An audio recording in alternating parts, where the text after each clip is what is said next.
welcome everyone.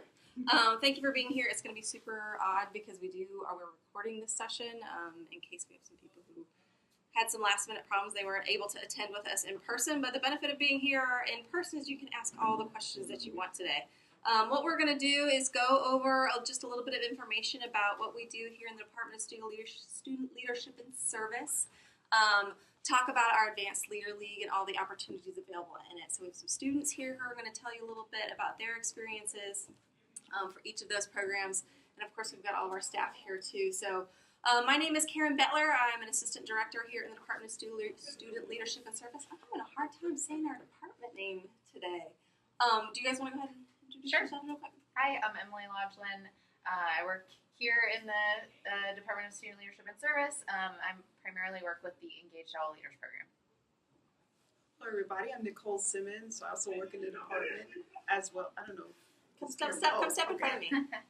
Hey. I'm Nicole Simmons. I also work in the department as well. I work with the mentoring programs, so the Odyssey Peer Mentoring Program, and also I'll be working with the Peer Leading Program as well.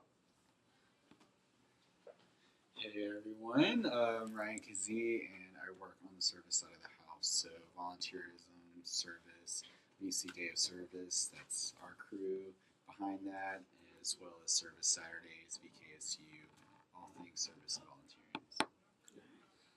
Excellent. All right, here we go. So the Department of Student Leadership and Service, we offer opportunities for students to really grow those leadership skills. And what do we mean by that? It's those things that are really going to help you in the future. So things like communication and teamwork, things that you may not necessarily be getting in your academic classes. It gives you an opportunity to practice this and give back to your local communities, your campus communities, and just help other students be better leaders as well. So our Advanced Leader League is really for students who have a good base. You know some things, you've got some skills already, but putting those skills into practice. So it's one thing to know in theory, okay, this is how we communicate. It's another thing to actually be able to do it well. And that's a constant process. That's really what leadership is. You can't go to one class and then suddenly you're an amazing leader. It is a constant process. So that's why we want our students to continue to work on it, and we do it in a place where we're able to give each other feedback and continue to grow those things. All right. Nice. Switch. Hello everyone, my name is Aaliyah Smith and I'm one of the leads for our Engaged Our Leaders program, so I'll just kind of tell you a little bit about it. So our Engaged Our Leaders program was created to, kind of help create a welcoming and inclusive environment for our incoming students. We cater to first and second year students specifically just because we want to go ahead and give you that base foundation to help you take on other leadership roles while you're here at KSU. So our Engaged Our Leader coordinator position is open to sophomores, juniors, or seniors who have participated in our EOL program. We kind of add the stipulation because if you haven't been through the program, you don't really get the full view of what it's about and how to connect with your participants. And for the time commitment, so summer 2019, that's when we have our all retreat, so you will be required to get that training. And then in the next semesters, like fall and spring, it's about 3.5 hours, 2 hours for your session, and then you have planning time with your fellow coordinators. And your responsibilities, you kind of lead and facilitate each session. So you plan out the activities, you present them to your participants, and you get them engaged, and you attend planning meetings. And it's really good for students who like to work in group and serve as a facilitator and mentor to students. I really enjoy this program. I've been involved with it since my freshman year, 2016, spring 2016, so I'm still doing it. So it's a really great program.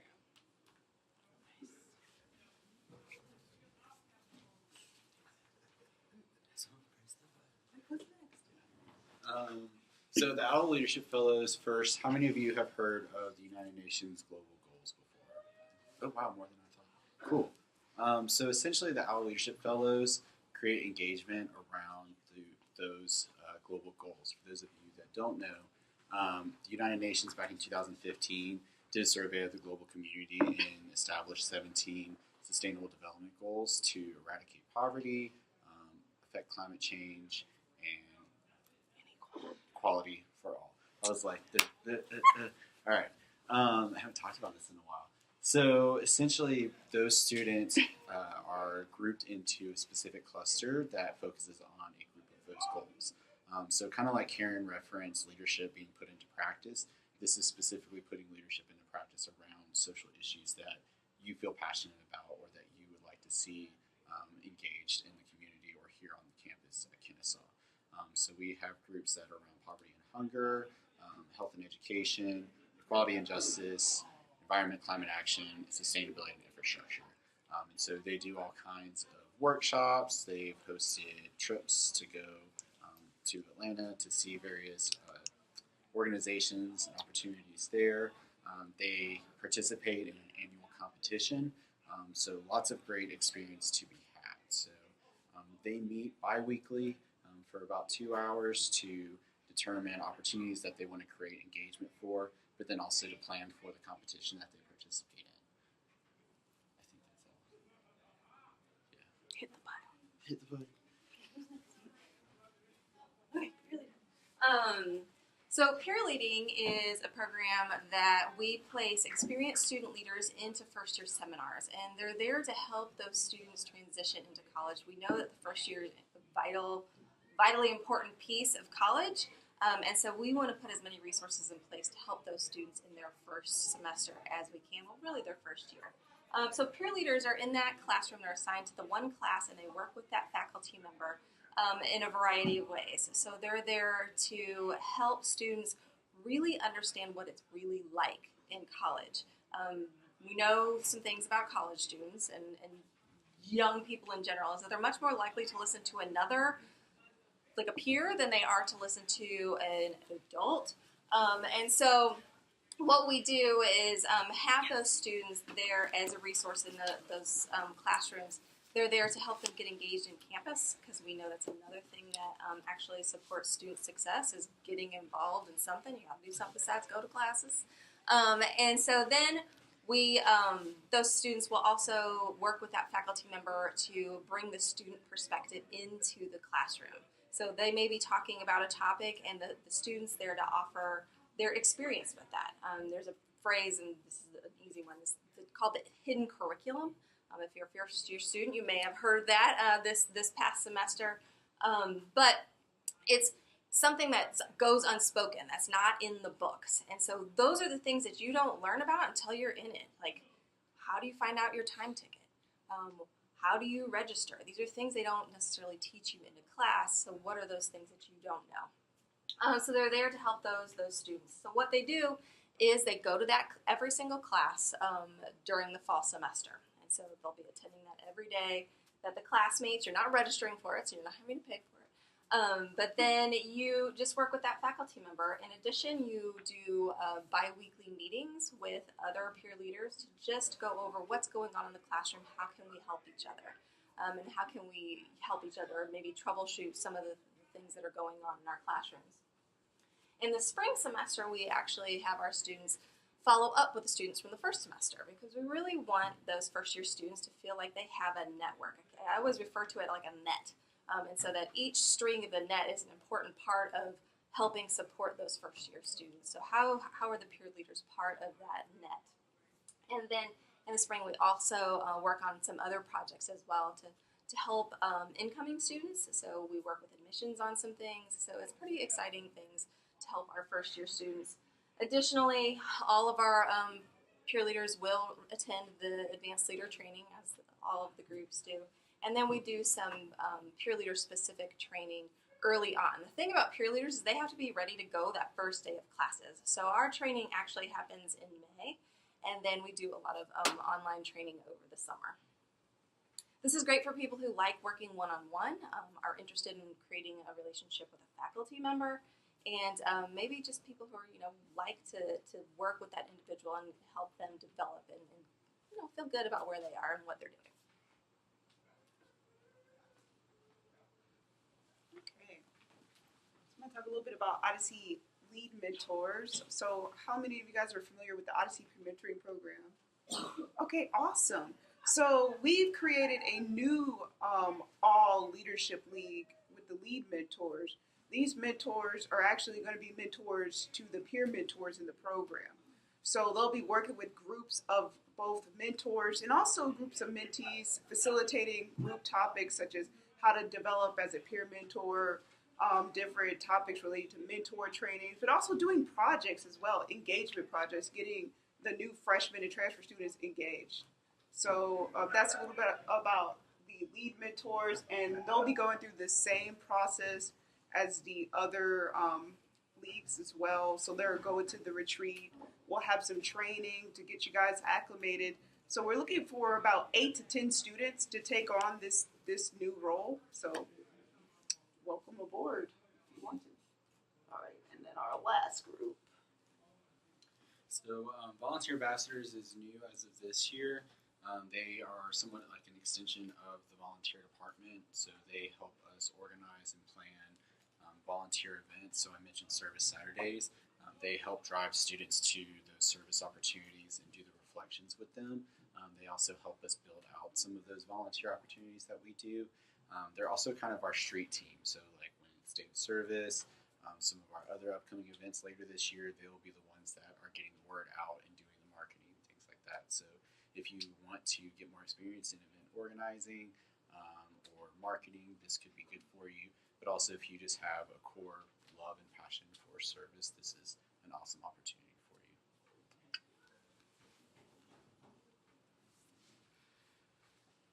Okay, so what's in it for you? We've kind of talked a lot about, what the programs are and, in a way, how you're helping us as a department. So what's in it for you? Like we've talked about, you're getting these experiences of being able to put your skills into action. So those practical skills that employers look for, so that when you go into a job and someone in an interview, someone says, "Tell me about a time when." Well, a lot of times you have been in a moment where you can then share an example of that through our programs. So that's a huge benefit. Gaining that valuable experience, free stuff. We a lot of times are able to give T-shirts and pens and notebooks and things like that that we have. New friends. You have this not only within the individual programs, but you're this huge network of Advanced Leader League. And so gaining that network of students and making new friends that way.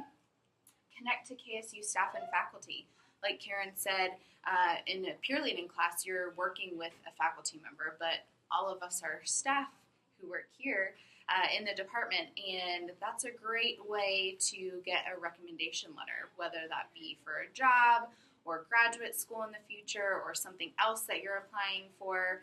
We can be great resources for you, so it's a great way to make connections that way. Paid conference and travel opportunities.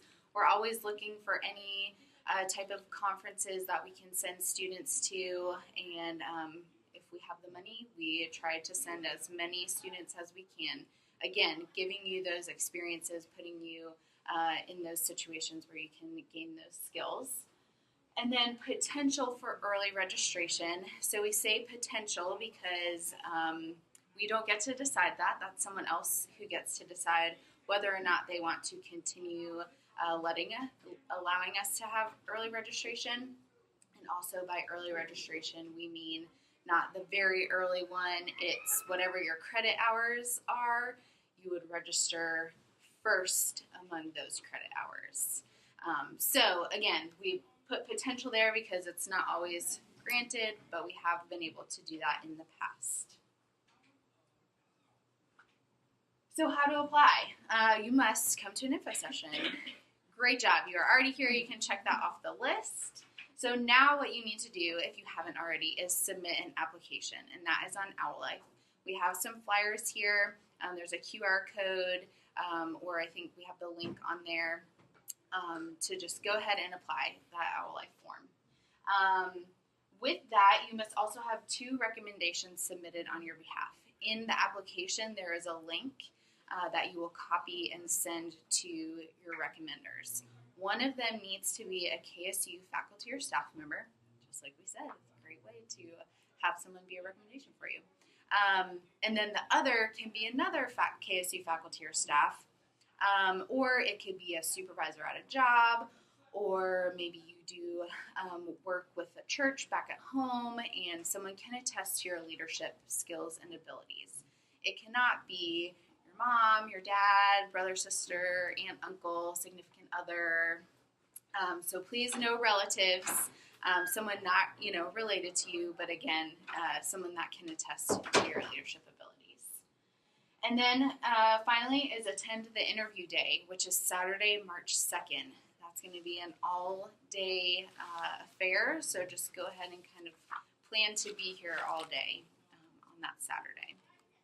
So you have to complete all of these steps in order to get invited to the interview day, so make sure that you do all of those.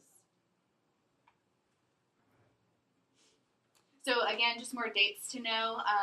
Monday, February 25th is when the application is due. So that Owl Life application. That's also when recommendations are due. And then, like I said, Saturday, March 2nd is the interview day, which is all day. It will be here on the Kennesaw campus in the Student Center. Right? Yeah, in the Student Center. And just a note on that, don't let say, oh gosh, I've got something on March 2nd, or I'm going to have some sort of issue filling out that application by the 25th because my computer blew up. Don't let any of those things keep you from applying. If you've run into an issue with any part of this process, please let us know because we might be able to help you through those things and figure out other ways that we can still get you involved. So don't be like, I can't. You can't. Just let us know. That goes true for their recommendations too, so we would like them in by the 25th, but again, if it's a circumstance, just talk to us. We can accept those a little bit later after that date. So. What questions do you have for us? We threw a lot of information at you. Yeah. Has there been a student that's been involved in more than one group of the advanced leaders? Good question. We tried that a long time ago and quickly realized that that's not we don't allow that anymore because we know that you're students, you have a lot going on academically, you might have a job outside of this, maybe involved in other things, and a lot of these have a time commitment, and so it's best if you just participate in one. We only allow you to participate in one so that you can get the full experience there. But say you're in one program 1 year, the next year you don't have to stay in the same program. You could say, hey, I want to get a different experience. I'll try out this other program. But at one time, you can only be in one program. So I know you do most of your training in May. If you're planning on doing a Maymester in your class, how does that work? It doesn't interfere, actually. Yep. We do it literally right after finals are over, and it does overlap with graduation a little bit, and then we're done before Maymester starts. Yep. That also means, though, you don't have much of a break in between when finals are over and when Maymester starts. But, yeah, we've specifically found that window because of that. And also, our training in May is only a couple of days, so it's not like you're going to be there for a whole week and, getting exhausted and not having a break at all. So our training is usually between 3 and 4 days. And it's fun. I mean, it is really fun because you get to meet a lot of the people on the other programs. You get to have all these great experiences together, and it's just a great time. Is the retreat on campus? Is it somewhere else? The training for this year, as of right now, is off-site. Okay. But that could change any year. We're sort of sometimes at the mercy of what we can get, what we can afford. But we always have plans we can do it on campus as well. But we do really like, if we can, to get it off-site because it really makes you focus in on that thing. Sometimes if you're here, you're distracted. Oh, I just need to run to my room real quick. I just need to go to my car real quick. When you take it off-site, people are really focused in. Would there be group transportation? Would we all meet on campus? Would we all go individually? Usually we do carpools. We have a van that we can use, and so we try to make sure that if someone doesn't have transportation, there's someone who can help them get there. GPS. I don't know what we did before GPS. I don't know. And when we go off site, it's really not that far away. So it's not like we're taking you. This one is. This one. Yeah. Never mind. Well, this one is far away, but not really like we're not gonna take you No. upstate somewhere, No. so you don't have to worry about driving that far. Well, and I guess it depends on what your definition of far True. is. The site this year is about an hour away. Yeah. No, they're like, what? That's not it. It takes me an hour to get to the airport. Podcast nerd. Where is the application on Owl? So I will send everyone a link or send everyone an email after this, so that you will have all of this information, because I know we covered a lot. It's just so that you know the process and the steps that will be in there, but it is also on the flyer that Karen is handing out. Well, But it's on the Department of Student Leadership and Services Owl Life page under forms. Who does it all? Oh, I'm sorry. Other questions? You guys excited? There's some enthusiasm up there. No, we really do like to have fun with this, and we want people to enjoy what they're doing. And y'all have been here how long at this point? Honestly, too long. All returners. Like these are all people who've come back for more. So I think that says something. But if you guys have any questions after this, something pops into your head. I always have a million questions like 2 days later. Please reach out to us. We're happy to answer those. And stop by if you want. We're always happy to see. This is a fun place to hang out sometimes. A nice little cozy place. Great view for people watching. Great. All right. Thanks for coming. Thank you.